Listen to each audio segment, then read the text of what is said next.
need to be here if my message is being conveyed, and I can look you in the eye and you can look me in the eye, and we can all discuss this in a two-way conversation.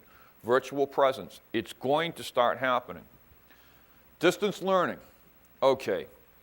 I don't know how anybody here feels about public schools, and I'm not going to pick on public schools. That's not what I'm here to talk about.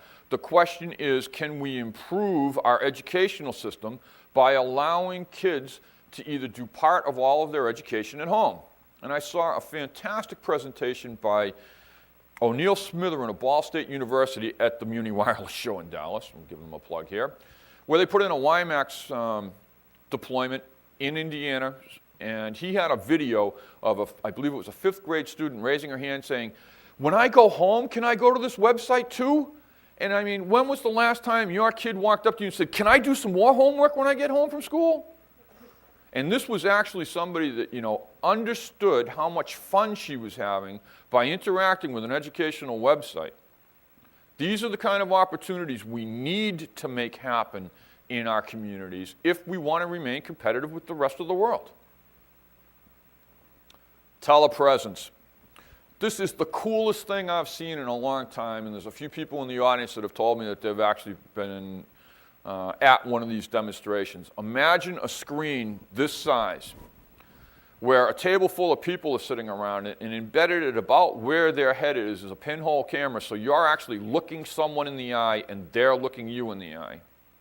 Now, I saw a company at Interop that has now produced one of these things for 4 stations. In other words, you can connect 4 different locations together, $12,000 per location retail. Now, if you live in a community, a good-sized city, Adam Heller from Bridgeport we're picking on today because he's fun, you could now possibly arrange to have meetings from different people in different departments of your city without them having to drive cross-city and waste the time and fuel. They walk into their office, they click on a stream, and you're going to see them just like you're seeing me. HD TV quality, you can read the emotions on their face, you can speak to them, and when you're done, you press a button and the meeting's over. No more commuting. What happens when gas hits $5, $6 a gallon? Is that going to be an easy one to pay for? Well, the answer to that question is if you're looking at $12,000 per office and you look at the time per hour for people to commute back and forth and energy costs and mileage and everything else, it doesn't take any kind of brains to figure out that that type of infrastructure gets paid for very, very quickly. Now, if you're a multinational corporation, I mean, you're talking what, a few trips that you've just saved executives flying all over the world in to have a meeting? This is coming. It's not coming, it's here, it's available today. And I'm here to tell you, most of the networks that are being planned can't withstand this. Cisco, and that's a picture of Polycom's. I think I've got one of Cisco.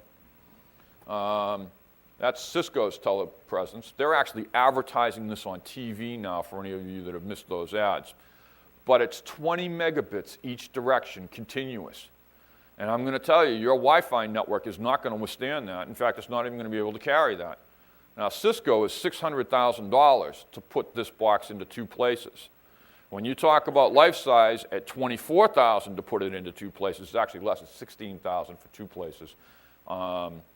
You still need bandwidth though, and it's continuous bandwidth. It's not email. I clicked email, I download 40 email messages, and then I stop while I read them. This is a continuous stream going up and down at the same time. Encyclomedia.